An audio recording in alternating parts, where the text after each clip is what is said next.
Your only option is death or to go do what you're supposed to do. California is a hotbed for human trafficking. It's frustrating for all of us in the Criminal Justice Center, for me, for law enforcement that works very hard on these cases, but it's most frustrating for the victims. Right now, what we're doing is not working, and young girls are being impacted. Thanks for everybody for coming. This was kind of a quick one that we threw together. We're going to be focusing on the Stockton Boulevard corridor today. Our goal today is kind of max enforcement. It's a growing crime. Imagine a McDonald's drive-thru, and that's what this parking lot was. It would be bumper-to-bumper traffic. And it's happening right in front of your eyes. It's a different world, isn't it? Yes, absolutely.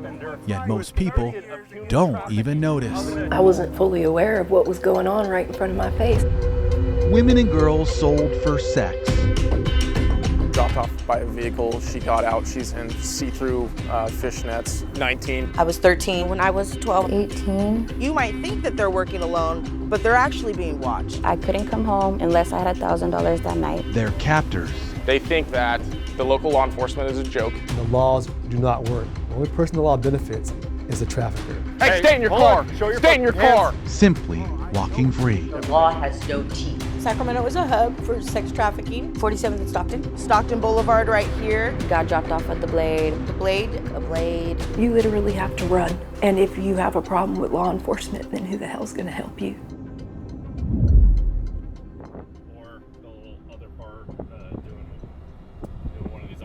Undercover detectives hit the ground running.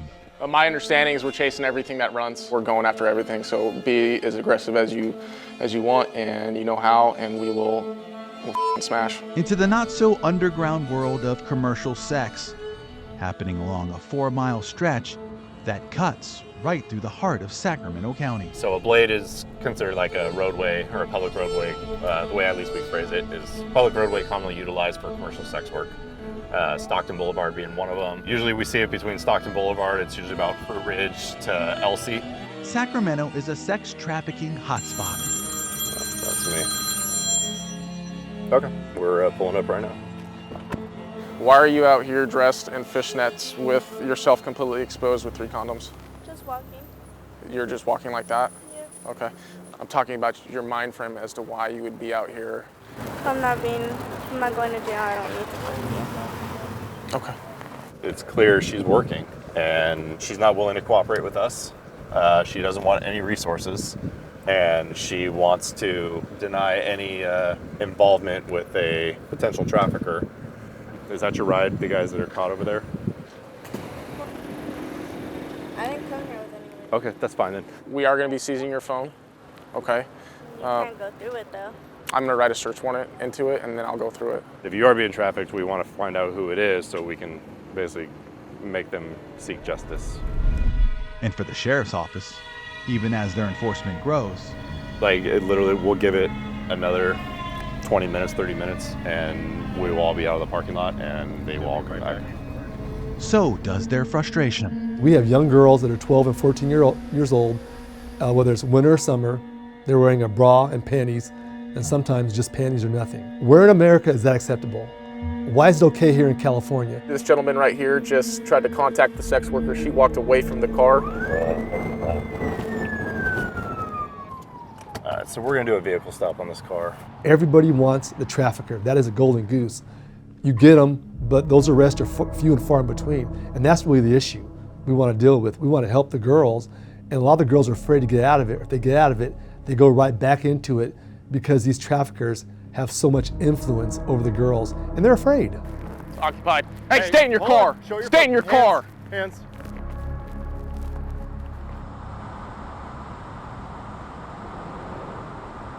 There's nothing that stands out about this unassuming building in Sacramento's Oak Park. If you were to drive by, you'd have no idea the impact that we're having on the community and how many lives are changed in this very building. But this is Sawan Vaden's second home. Yeah, unfortunately. And it's here where she and her staff are making a world of difference. Yeah, there's a lot going on. Vaden is the executive director of Community Against Sexual Harm, better known as CASH, a nonprofit created to help victims of sex trafficking. Any person, woman or person who identifies as a woman that has experience in exploitation at any point in their lives can receive services here. Cash offers warm clothing, medical checkups, and childcare. About 20 people have already accessed the clothes closet for the kids. And on any given day, Vaden never knows who will walk through the door. This first one is my very first mugshot at 18 years of age.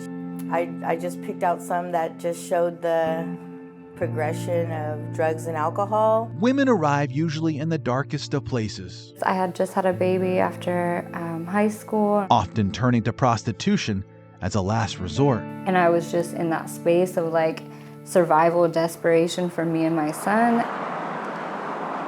Others picked up right off the street. I remember I used to walk to school off Antelope Road.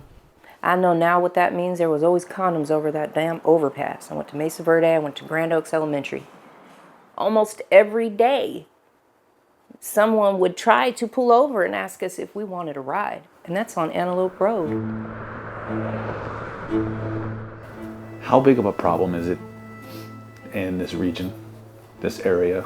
I went all these places and never really noticed what was going on. And I think that's the scary part about it, is because if you don't know, you don't know. And I know it's any age. It's super prevalent in Sacramento, especially when I sold sex in the early 2000s here on Broadway. It was like what sticks out is like the sisterhood, so to speak, like, you know, don't date the guy in the green truck because they did this to me or that to me, or being able to share that with the next woman and then her going in that truck and then not coming back.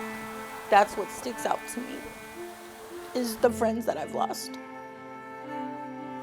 A lot of them. Yeah, a lot of them.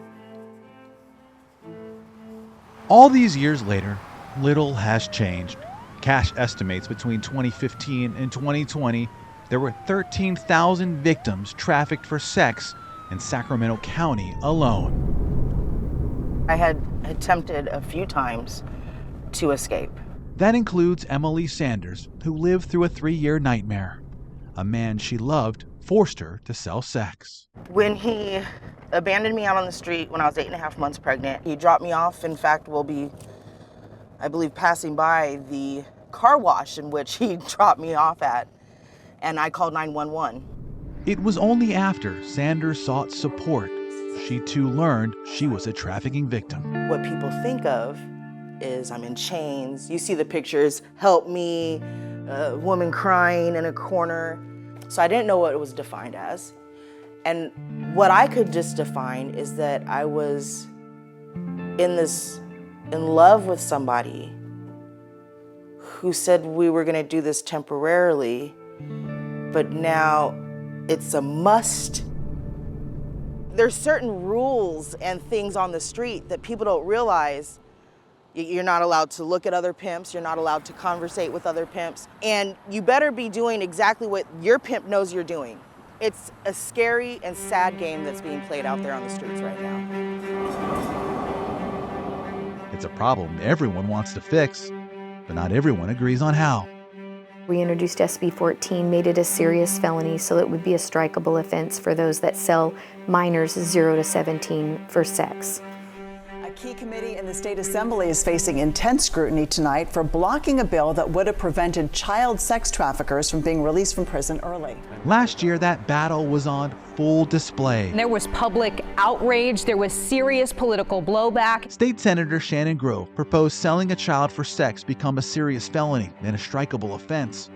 Seemed like a sure thing. If you were to ask Californians, Democrat, Republican, or Independent, if sex trafficking a minor should be a serious felony in the state of California, I can pretty much guarantee that almost everyone would say yes. It turned out the bill was anything but sure. Joan Sawyer, not voting. Alanis. Bonta. Brian. Brian, not voting. Lackey. Proudly aye. Lackey, aye. Ortega. Ortega, not voting. Santiago. Saber, not voting. How can it be controversial that we want to hold sex traffickers accountable for trafficking our children. I don't think you realize you may have also opened up a can of worms when it comes to people getting out sooner than they should. The sex trafficking and kidnapping and rape, how long was he in prison? 2 years. He got right back out, continued calling me. He literally called my messenger 50 times straight without giving it a break, like brr, brr, brr, brr.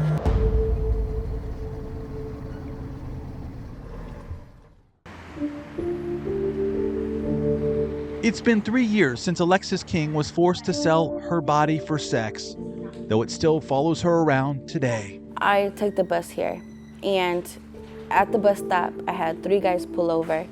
Every single one of them wanted a date. It's so easy for it to never leave you, because it's always like gonna be there. King found salvation at City of Refuge in Oak Park. She now works there, helping others who aren't so fortunate. It's so often, it's more so of the people looking to pay for the girls than it is anything at this point. King was only 15 when she was first picked up on Del Paso Boulevard. A guy in a doctor's suit, he had put up, I was passing a liquor store, he had put up, and he was just like, do you want to make some money? Eventually, she started handing her money over to a pimp. You're trying to meet your quota by the end of the night, so you start taking anything. So then that's when it turns really into a lot of guys and stuff like that, because it's like, okay, you got 20, you're like, I'm gonna take it all because I need to go home tonight. I need to hurry up and get him his money. Even after her trafficker was convicted, she found she was never really free. He was in prison for 2 years. As soon as he got out of prison this year, April, the first message I get is from him. And I didn't know what to do. He's gonna find me. It's always that the fear of being found or having to go back, because once they find you, you're like, I'm done running. Most traffickers in California are let out of prison early. It's part of the reason Shannon Grove wrote SB 14, but during those hearings, it became apparent not everyone was aware. With the good time credits and all the criminal justice reform, they have a discounted time in prison. We're talking about people getting out that should never get out early because of what they did. You've alerted me to something that that we really need to look at. Good morning. Let me ask you first, where are you currently employed? Courtney Martin is one of 2 Sacramento County Deputy District Attorneys assigned to prosecute sex traffickers. She says in the past 5 years, her caseload has tripled. And we've also interviewed suspected or confirmed traffickers. Martin and her team are getting more convictions, but she says often those sentences handed down just don't stick. There is this early release that's happening from prison based on the fact that the Department of Corrections has significant power to decide how long a person serves of their sentence. And because of COVID and some other policy changes, defendants are serving a very small amount of the sentence time that they are given by a judge. KCRA Investigates put in a records request with the California Department of Corrections. In 2022, 246 inmates who were in prison for human trafficking, pimping, or pandering were released. Of all those inmates, the number that served a full sentence, only 2.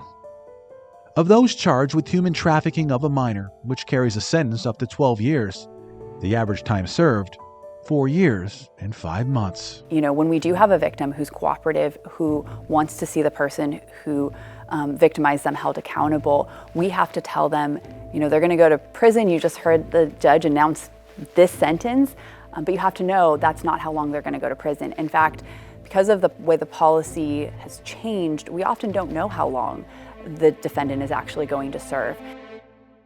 It's tough, you know, I guess 25 years as a cop, I get good at compartmentalizing it. Sacramento Police Detective Jason Collins doesn't have time to think about how long suspects are staying in prison. He's simply focused on sending them there. The guy asks if I'm available. I'm the outgoing message, sure. Most of his time spent sifting through messages. What are you looking for? He says FS, which is an acronym for full service, which means like basically full sexual relations. Ask for law enforcement, and then ask if we can send a picture. And then eventually that's where eventually this person showed up. Other times we go out and do operations, undercover deals where we're chatting, where we're trying to recover juveniles.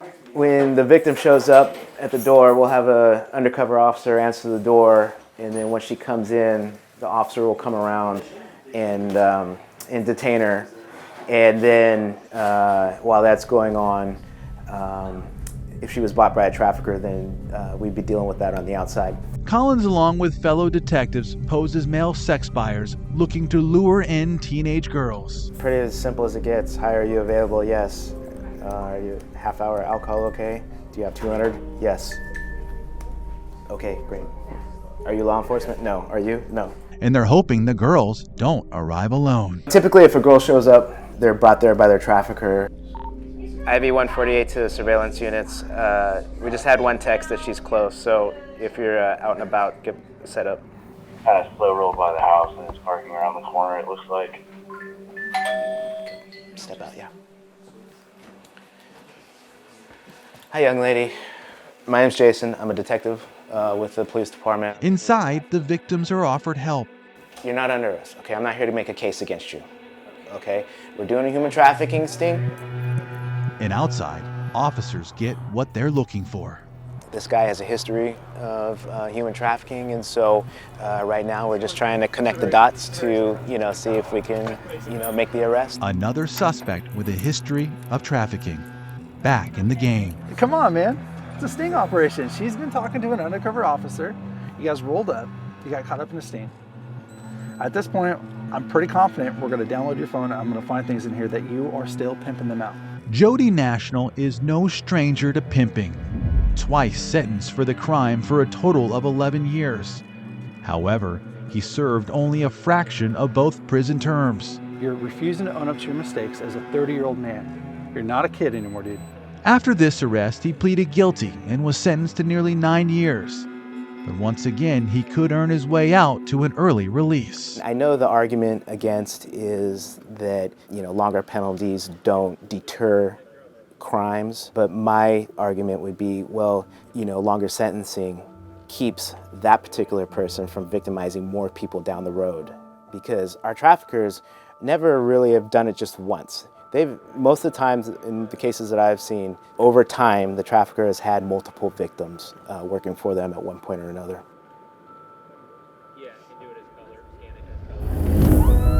I told him, who my mom was, and I overheard, the officer say this is a sex trafficking case, and why would you sell your daughter to a police officer? Did you guys think about why a 12-year-old child would be strung out on drugs and prostituting?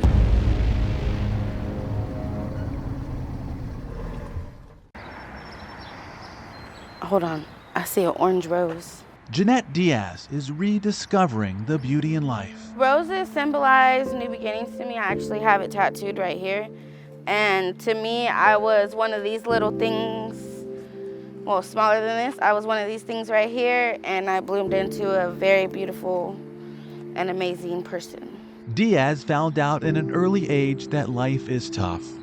Her mother was a drug addict and prostitute, unable to care for her. I got taken away at 5, and I was bounced around to a lot of different foster homes. She eventually set out to find someone she thought she could trust. I went to go find my mom when I was 12 on Stockton and Fruit Ridge, and I did find her. She says her own mother sold her for sex.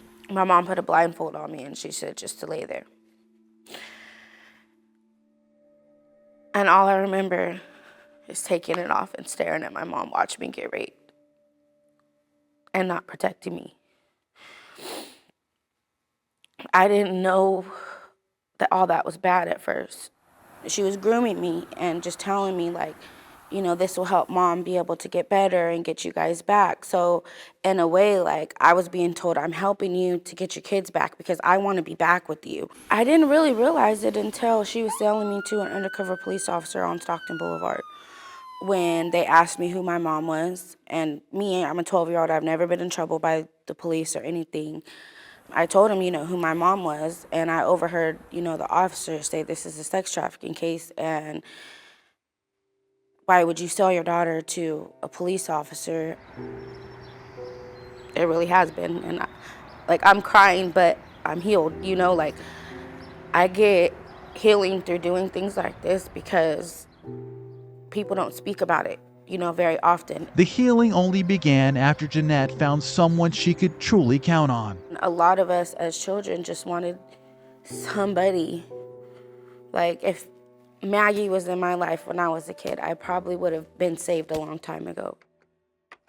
I first met Jeanette, I want to say 11 or 12 years ago. Maggie Carell is a state prosecutor who is credited with taking down Backpage, a common sex trafficking website.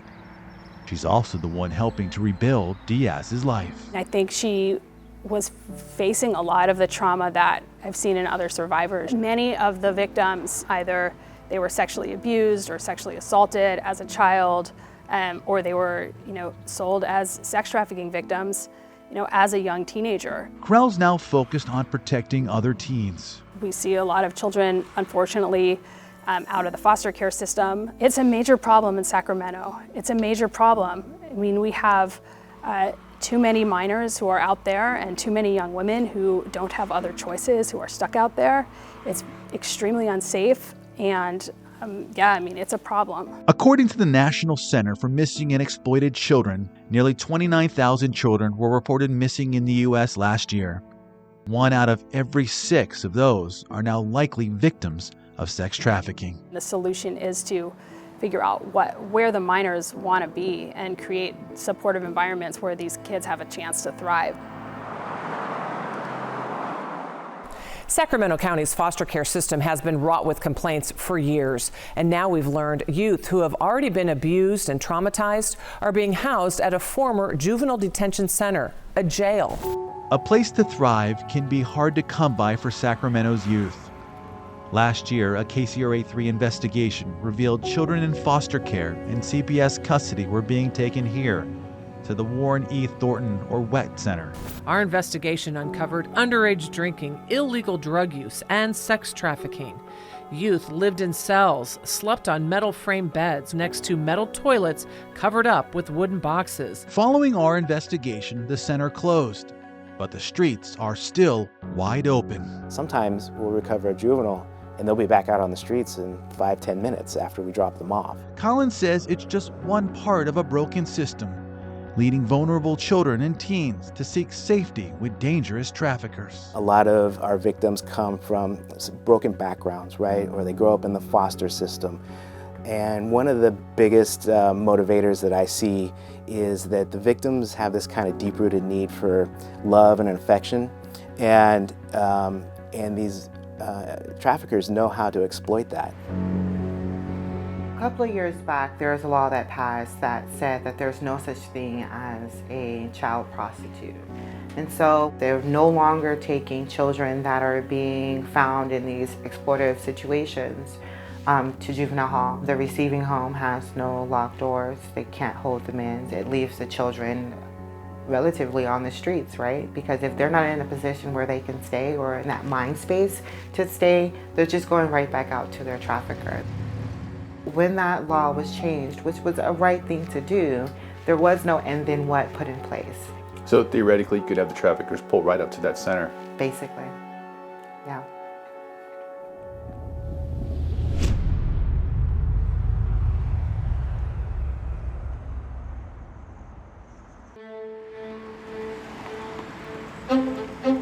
California lawmakers in the Assembly Public Safety Committee today blocked a bill that would have defined human trafficking of a child a serious felony. It seemed like a sure thing, but after passing the state Senate, California's child sex trafficking bill came to a halt. I mean, I'm talking 0 to 17 where the average age is 10. And they would not pass this bill. 6 Democrats sat on the Assembly Public Safety Committee. None backed SB 14. All evidence has shown that longer sentences don't actually stop things from happening. Instead of investing the resources to take away the economic incentives in these kinds of illicit markets, we invest all of those resources in our $15 billion plus prison infrastructure. And so I can't get there today. The bill appeared to be dead on arrival until an unexpected moment during an unrelated news conference. Just to get your thoughts on another off-topic situation. Yesterday, there's some bipartisan frustration with how a bill that would have classified child sex trafficking as a serious felony. Yeah, it died, in the assembly. That one question, coming from KCRA Capitol correspondent Ashley Zavala, caused something rarely seen in the California State Assembly. And he responded, I believe, something to the effect of absolutely, and I've already reached out to Senator Grove. I appreciate Shannon Grove's efforts on this and wanted to make sure she knew that today. And we'll be following up, and we'll have more to say about that very shortly. He called. He said, I'm disappointed. I go, me too. And he was like, I'm engaging. I'm like, engage away, sir. I've never seen this scenario happen. It was so rare for the governor to so publicly support a Republican's proposal. And not only that, but to ensure that this proposal was going to make it through the finish line before the end of the legislative session. And it did. And it did. Following intense pressure from state leaders and public outrage, a key group of lawmakers changing their minds today on a proposed child sex trafficking law. 2 months after that initial vote, and with the tide clearly on SB 14's side, another vote was in order. All debate having ceased, this measure is eligible for a unanimous roll call. This time, it passed. Seeing none, ayes 39, no 0. Congratulations, Senator Grove, for getting your legislation to the governor's desk. I thank the media for engaging, thousands upon thousands of Californians that engaged in this process. And I think they pulled back the curtain just a little bit.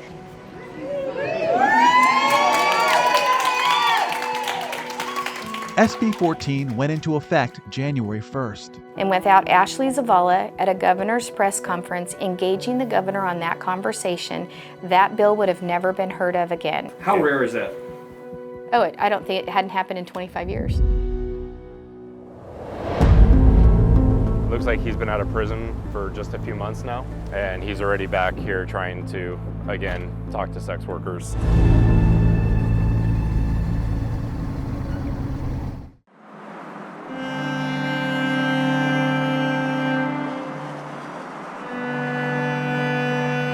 I have a message for those who would traffic children in the state of California. Leave. Leave now. When the police bring you into the courthouse gates, we will be ready.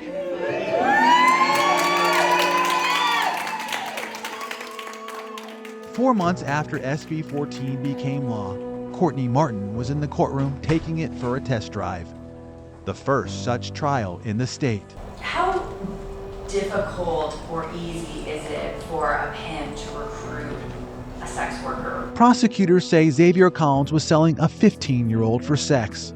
After 4 weeks of testimony and 2 days of deliberations, We, the jury in the above entitled cause, find the defendant, Xavier Atu Collins, guilty of the crime of causing a minor to engage in a commercial sex act. advocates say it's a big step to help eliminating the problem, but it's only a first step in what is proving to be an extremely long journey. The only way that there will be a decrease in trafficking in Sacramento is if we focus on preventing people from becoming buyers. The reason why there are children for sale is because there are people who are seeking to devour and purchase children and women.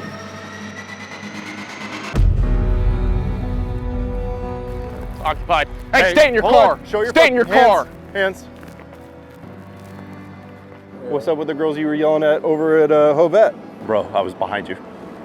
I saw you. I saw you hollering about the chicks. There's no reason to be on parole, be a registered sex offender for human trafficking, and rolling into a parking lot that's known for commercial sex trafficking. Many believe stopping trafficking starts with stopping demand. That includes this suspect with a past conviction for selling women. You're giving the guy that's with the 13-year-old 40 years, but you're not giving the guy that's and picking up the 14, 13-year-old life. You're not giving him nothing. So let me ask you this. I don't understand what the you human trafficking people are out here for. Then give me the information so I can go hammer those dudes. I can't give you it. If you want to stop human trafficking and little girls being put up and down these streets, If you want to really stop that, you arrest tricks. You arrest who demands it. You don't arrest who sells it. Because whoever sells it, they cannot sell it. Are they businessmen? Unless the person that buys it. That's the problem too. You don't grab the rest of your stuff. We're not gonna. Okay, thank you. I'm glad you can hear me now a little bit. California is a hotbed for human trafficking, and with the passage of SB 1414, we want to send a very clear message that not one more child will be sold or suffer at the hands of those that seek to exploit our children. On the success of SB 14, Grove is now going after the buyers, introducing a new bill, SB 1414, which would make it a felony to purchase sex with a minor. The message is that it takes two to facilitate a minor, a sexual activity for a minor, the seller and the buyer. We addressed the seller last year, we're addressing the buyer this year. I myself, this is my missing poster. Unfortunately, Sawan Vaden knows the pain caused by sex trafficking far too well. I was trafficked at 12, kidnapped off Stockton Boulevard. Like many of Cash's staff, Vaden too walked through Cash's door in the darkest of places. She too was in search of light. I love you and I believe in you. You are amazing and wonderfully made. For Vaden and the other survivors working here, the future is brighter than ever. I used to work right on this was my favorite block where we're actually sitting right now. So it's so funny to say that I used to work where I work now. I know my past doesn't define me. With the help of Cash and the expungement clinic they hold, I was able to receive a full expungement. Judge Brown, who granted my expungement, he says, "Look at you, Angela 2.0. And I couldn't agree anymore with him because that's what I feel like, Angela 2.0, the real Angela. There is hope, there is redemption, there is like a light at the end of the tunnel. When you look at those pictures and you see the transformation, how do you describe it? I feel like I literally got my life back. There's a feeling when you've given up on yourself and you're just being. And every step that I took away from that, I began to become. And I feel like I'm excited to find out what else that I have to learn in life. Ooh, it's just a burn. Jeanette Diaz is constantly working to forget the stings of her past. I was branded by a pimp, so I was their property. I wanted to cut my whole hand off at a point. And as the die continues to dissolve, so does the nightmare she once endured. Knowing that I don't have to have these anymore, knowing that I can look down is me. I was lost since I was 12 years old. I was never me. I was never me. And now I'm me. Diaz is writing a new story. That's not all. It's when she calls me 2 weeks in to tell me that she's falling in love with herself. And it's a story of success. She now works helping other survivors at 3 Strands Global. The organization recently opened its new downtown facility, giving women another opportunity to find safe haven. My dream is to honestly share my story until I die so that I can help. Even if it helps 10 people, I will be so grateful to even help those 10 people. We're appreciative of you and everybody else who does this work. So thank you very much.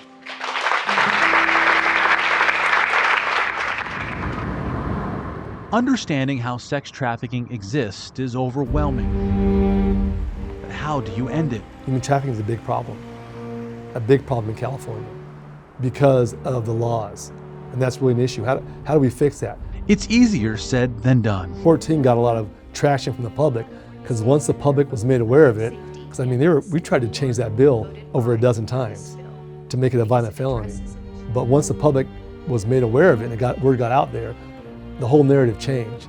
Some of the big legal changes that have allowed this have been voter pass propositions. As we know, often the real effects of those voter pass propositions don't necessarily make it in front of the public. But what's most important is making sure everyone sees what's right there sitting in plain sight. My hope is that eventually in the state of California, the message will be so saturated out there with everybody involved. We realize that there are 2 people that it takes to perpetrate this crime. That there won't be one more child sold in the commercial sex trade. So thank you. Thank you, everybody. And so we are on our way to committee. Okay, so. Should we grab some photos? I'm going to follow you again today. That's okay.